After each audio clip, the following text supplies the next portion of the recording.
क्या आपने कभी सोचा है मुसीबतें क्यों आती हैं? क्यों कभी दौलत चली जाती है, कभी अपनों का साथ छूट जाता है, कभी तंगहाली, कभी बीमारी, कभी तन्हाई। असल में मुसीबतें इंसान को आजमाने के लिए आती हैं। वो तो जैसे अल्लाह की तरफ से इम्तिहान है। रसूलुल्लाह ने फरमाया, अल्लाह जब किसी को चाहता है तो उसे आजमाता है। यानी मुसीबत दुश्मनी नहीं, बल्कि मोहब्बत का निशान होती है। गरीब नौजवान यूसुफ का बचपन गरीबी में गुजरता है। माँ हमेशा कहती थी, बेटा घबराना मत, सब्र करना। बाप मजदूर था, एक हादसे में गुजर गया। यूसुफ अकेला रह गया।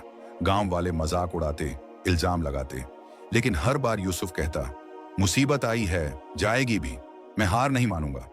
हकीम साहब की सीख। गांव के बुजुर्ग हकीम साहब से मुलाकात। हकीम साहब कहते, बेटा लोहा आग में तपकर ही मजबूत होता है, इंसान मुसीबतों से निकलकर ही हीरा बनता है।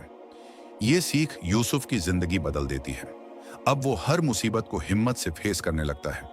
पत्थर ही घिसकर आईना बनता है, बीज मिट्टी में दबकर ही पेड़ बनता है। गांव पर आफत, अचानक गांव पर बाढ़ और तूफान आ जाता है। सब लोग घबरा जाते हैं। यूसुफ सबको समझाता है, घबराओ मत, एकजुट हो जाओ, अल्लाह मदद करेगा। वो सबको जोड़कर गांव को फिर से आबाद करता। गांव संभलता ही है कि एक और मुसीबत आती है, बीमारी की महामारी। लोग मरने लगते हैं। फिर लोग यूसुफ की तरफ देखते हैं। यूसुफ कहता, हिम्मत रखो, हम इलाज ढूंढेंगे।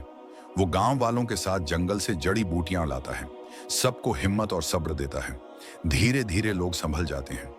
जिंदगी का सबसे बड़ा इम्तिहान यूसुफ पर अब सबसे बड़ी मुसीबत आती है। उसका अपना घर जल जाता है, सब कुछ खत्म हो जाता है। लोग सोचते हैं अब वो भी टूट जाएगा, लेकिन यूसुफ कहता है, ये घर चला गया, अल्लाह नया देगा, मैं घबराऊंगा नहीं। वो अपना घर नहीं, दूसरों के घर पहले बनाता है। अल्लाह उसकी मदद करता है और बाद में उसका घर भी बन जाता है। यूसुफ की सफलता, सालों की मेहनत और सब्र के बाद यूसुफ गांव का सबसे भरोसेमंद इंसान बन जाता है। लोग उसे नेता मानते हैं। अब जब भी मुसीबत आती है, सब कहते हैं, घबराओ मत, यूसुफ जैसा बनो। भाइयों और बहनों, कहानी यूसुफ की थी, लेकिन असल पैगाम हमारी जिंदगी के लिए है। जब भूख लगे और कुछ न मिले, घबराना मत। जब लोग ताने दें, घबराना मत। जब तन्हाई घेरे, घबराना मत। जब बीमारी या मुसीबत आए, घबराना मत। क्योंकि मुसीबतें हमेशा के लिए नहीं होती, लेकिन हिम्मत और सब्र हमेशा इंसान के साथ रहते हैं। रसूलुल्लाह का कौल है, जान लो आसानियां मुश्किलों के साथ हैं।